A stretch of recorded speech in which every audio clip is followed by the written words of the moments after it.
Hello, neighbor. My name is Laura Perry, and I am a realtor with Montana Real Estate Associates in Kalispell. And I moved to Big Fork from California 2 years ago. And I was a broker at a high volume agency at the time. And I know this is not really bragging rights here in Montana, coming from California, but it is kind of important and somewhat relevant in light of the new proposal to cap property taxes here in Montana. So the bill is called CI-121. It's in the stage right now where they're gathering signatures in order to put it on the ballot. So there's not much left of California to admire really beyond the weather.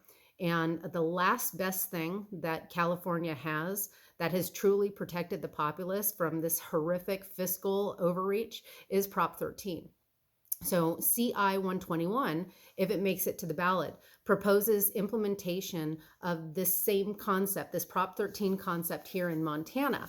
And I was really shocked when my local Board of Realtors came out against this proposal because and they have 4 points against it, but you never see a California Board of Real Estate come out against this because it would increase the costs of housing significantly after 40 years of having this on the books. So let's start out with the beginning, though. Many people are not necessarily aware of how property taxes are assessed here in Montana. So Montana residential property taxes are based on 3 specific components: the value of the property, and it's reappraised and reassessed every 2 years.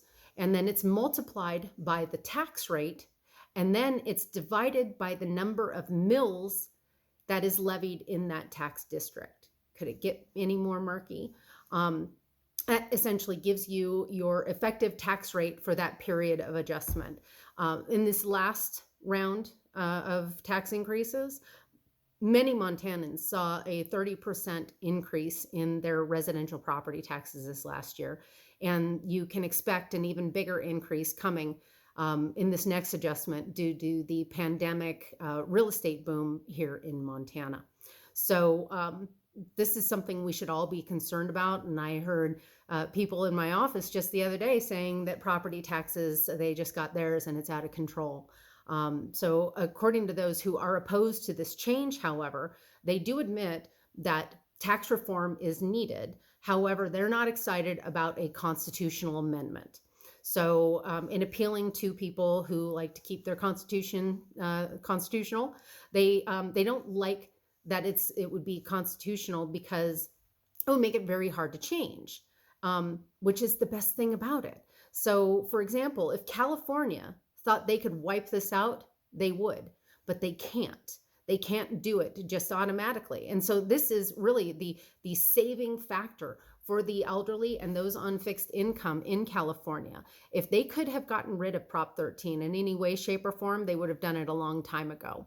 And they're trying to remove the Prop 13 protections for commercial as a way of, I like to use the phrase, boiling the frog, just to slowly erode the protections afforded by Prop 13, which initially on its surface doesn't sound all that ominous.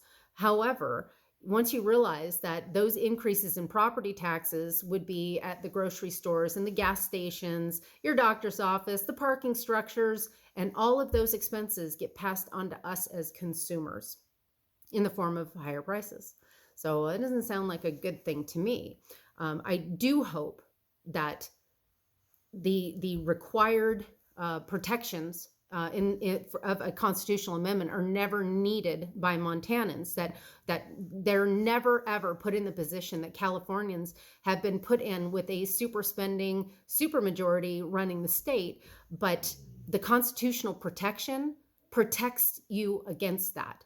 And California is a perfect example. It's been in place now for 40 years, and it has created such amazing protections for the elderly, for families that are not able to just pick up and move.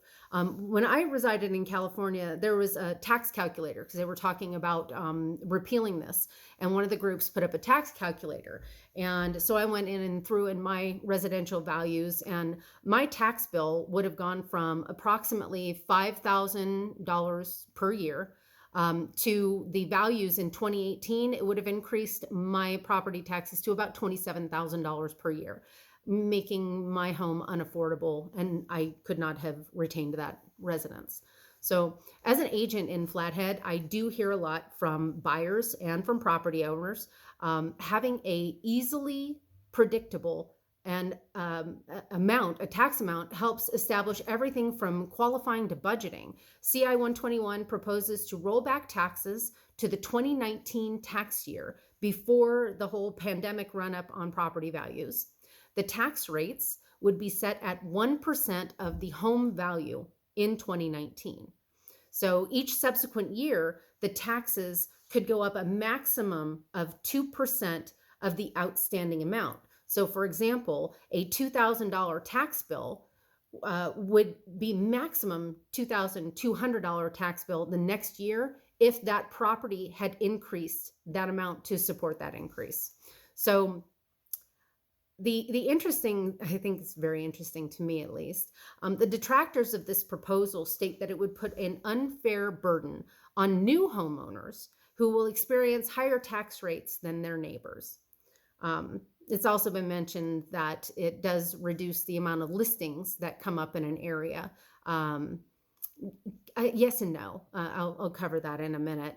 But it has been mentioned that this doesn't encourage people to sell and move more, stating that sales volume figures dropped after this process was implemented in 1974, meaning people move less frequently. But I'm not sure how you can make that statement. You may have been able to make it back in 1975, but with the increases in population, with the movement of population, with the increase in change in prices, I mean, I don't know how you can make that prediction, but bottom line is it sounds very self-serving and doesn't take into account why people were moving. So for example, people in Oregon had lived in their homes for 20, 30 years and they bought it for, 20 or 50,000. And after 30 years, it's now worth 1.2 million. They can't afford the property taxes and now they're being forced to leave their home. That could possibly be a factor in why the moving is higher when you don't have this tax basis in place. I am an agent. And I only make money if I sell a home. And I'd love to take more of your listings. And I love selling homes in communities. And I really don't feel you can build a community with a revolving door. And this bill actually helps that. So the bigger issue that the detractors are not seeing is that for those who are elderly or on a fixed income, this is an amazing, amazing proposal. So both homeowners and renters will get the benefit of this lowered tax basis in an affordable tax payment or in rents. And this helps the most vulnerable in our society maintain a residence under terms that they can afford without requiring constantly relocation to outpace the tax costs. So honestly, it really doesn't matter what your neighbor pays. The tax basis will be brought to that market value when that home sells, if it sells. All this does is reduce the tax burden and tamp down the tax increases to people who stay in their homes long term. Their homes, their ranches, their agricultural land, you get the benefit of all of this. So to say that as an extension, this will somehow hurt businesses, I can't find the damage when people get to stay in their homes, stay in the community, and have more disposable income to spend in those facilities. So I'm really looking for the damage. I'm not seeing it unless there's something about the proposal as it's proposed and written. I don't know. The reality is that this proposal gives a real financial incentive to not list your home. Okay, at least initially, we are going to see people staying put a little bit longer because there is a cost increase potentially to moving. According to the videos against CI-121, the turnover rate slowed by half. And I don't know if it's true, but I do know that the state of California has more licensed real estate agents in it than the whole province of Saskatchewan has population. So I don't see many agents starving to death in California. They're doing pretty fine right now. So overall, I think that this is a phenomenal proposal. I'm going to be having a call with some folks at the state who've written this, clarifying the pieces that I know make this work in California, making sure those are baked into the process. So thank you for taking time to hear about this new proposal for saving Montana taxpayers $175 million in property taxes. For more information on this proposal, you can go to cappropertytaxes.com, and I'll put the information in the link below, and you can sign the petition. And if you have any specific questions regarding this bill, you can leave it in the comments. I'll be discussing this proposed bill with state representatives in the near future, and I can pass those questions along. But I think this is a really good thing for Montana. If you look at California, 40 years after having this tax structure in place, it's the saving grace for the most vulnerable in our communities. And I think it's important. So thank you for taking the time to listen.